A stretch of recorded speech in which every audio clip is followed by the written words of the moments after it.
Assalamualaikum warahmatullahi wabarakatuh. Perkenalkan, saya Desi Ratnasari dengan NIM 85886523 dari Prodi Fikih PAUD. Saya berasal dari Pokja Sulut, Blitar. Hari ini saya akan presentasikan tentang peran ontologi, epistemologi, dan aksiologi dalam membentuk dasar-dasar filsafat ilmu. Apa itu filsafat ilmu? Secara epistemologis atau usul-usulnya, filsafat berasal dari bahasa Yunani yaitu filosofia yang memiliki arti cinta akan kebijaksanaan, sementara ilmu merupakan pengetahuan tentang sesuatu yang diperoleh melalui proses belajar. Jika kita gabungkan, dapat diambil pengertian bahwa filsafat ilmu merupakan cara berpikir kritis tentang ilmu itu sendiri, tidak melalui isinya, tetapi melalui dasar, metode, dan tujuan dari ilmu tersebut. Filsafat ilmu biasanya membahas tentang ontologi, epistemologi, dan aksiologi yang biasanya sering disebut sebagai tiga pilar utama penyangga bangunan ilmu pengetahuan.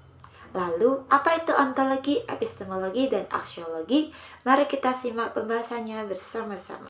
1. Ontologi. Ontologi merupakan fondasi utama dalam filsafat ilmu karena ia menetapkan peta tentang apa yang dianggap nyata dan layak untuk diteliti. Peran-peran ontologi dalam menetapkan objek ilmu kajian. A. Menetapkan objek material dan formal. Dalam ontologi, objek material mengacu pada penetapan metode, validasi, dan batasan yang ditetapkan oleh ilmu dalam usaha mencari kebenaran ilmiah. Sementara objek formal merupakan sudut pandang atau pendekatan dan tahapan-tahapan yang diterapkan oleh filsafat ilmu dalam mencermati objek kajian. B. Hakikat realitas. Ontologi mempertanyakan apakah realitas itu bersifat fisik atau ide. Hal ini melahirkan beberapa aliran besar seperti materialisme, idealisme, dan dualisme. Tanpa landasan ontologi yang jelas, seorang peneliti akan bingung menentukan apa yang sebenarnya ia teliti. 2. Epistemologi. Epistemologi berasal dari bahasa Yunani yaitu episteme yaitu pengetahuan dan logos yaitu ilmu atau teori. Secara sederhana, epistemologi merupakan pembelajaran yang asal-usulnya sebuah pengetahuan, kebenaran pengetahuan, dan bagaimana pengetahuan itu dikatakan benar. Bagaimana ilmu diperoleh?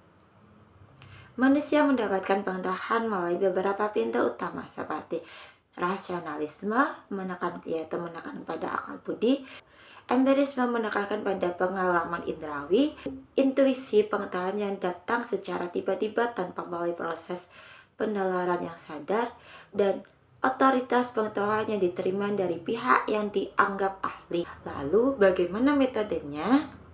Untuk mengubah informasi menjadi ilmu yang sistematis, digunakan metode-metode penalaran seperti deduktif, induktif, dan abduktif.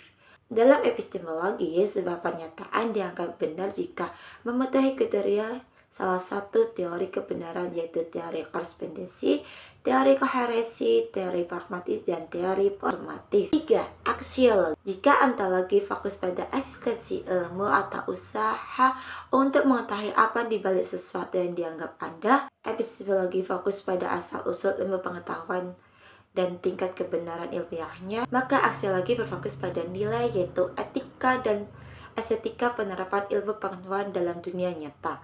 Namun dalam konteks ilmu pengetahuan, utamanya adalah bagaimana ilmu digunakan secara bertanggung jawab. Etika dalam aksiologi membahas apakah sebuah tindakan atau penemuan ilmu pengetahuan itu baik atau buruk. Setelah itu, aksiologi juga menekankan bahwa tujuan akhir dari ilmu pengetahuan adalah kesejahteraan dan kelestarian alam.